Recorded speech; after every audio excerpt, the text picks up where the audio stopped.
Hi, good morning, guys. I'm not going to be very long because I want to finish giving you a summary of School of Miraculous. I'm going to have to give you a summary because there's a new book called Take the Limits Off of God that we're going to read a little bit of.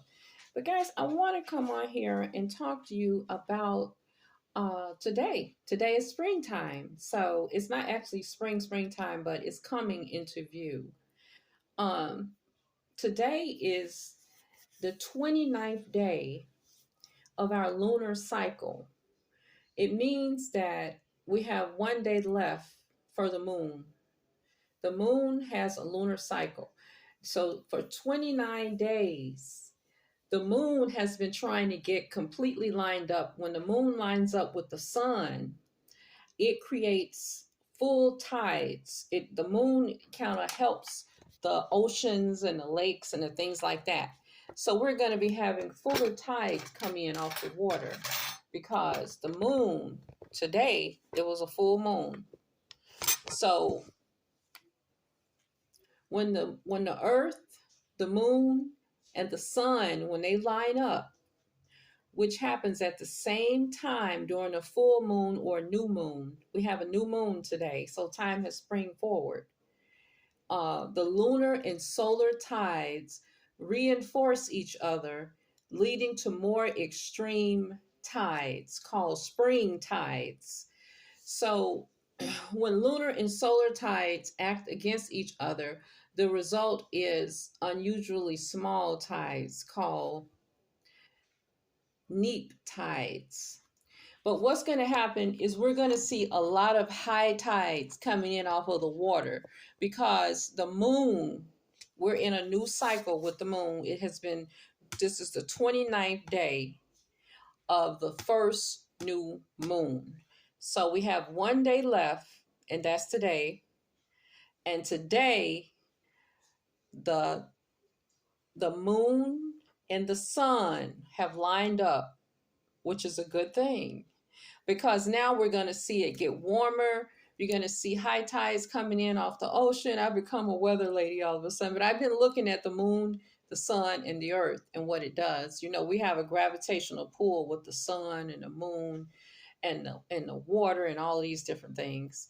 But you can Google it. NASA they predict that we have, and I looked on the calendar. I said today is the first day of spring. So when I was looking at the news this morning, the guy was on there talking about, and you know what I do in the morning time, I like to see the sun come in. I like to see the daylight come in. And so as I'm watching the daylight, normally it's dark at 6 o'clock. I said, I can't believe this. At 5:30, the sky had peaked. It was beginning to get brighter at 5:30. So it's kind of dreary and dark outside today. But at 6 o'clock, it was daylight at 6 o'clock this morning. But it's still not daylight because it's kind of like it's going to rain or it's kind of overcast or something. But normally it doesn't even get daylight until like 7 or 8. At least about 7 it'll get daylight.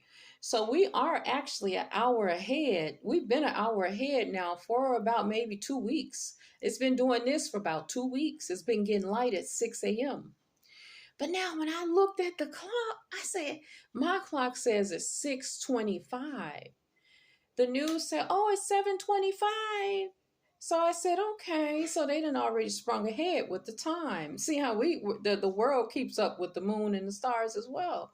So it's 7:25. So we're an hour ahead. So when that first breach of daylight came through, we did a time change on the clocks.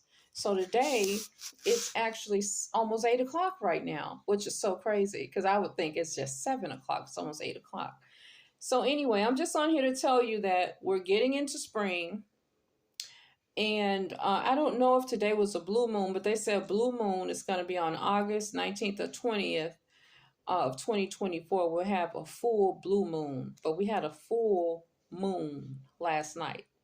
And so this day is the last day of the 30-day first moon cycle. I'm watching what's going on.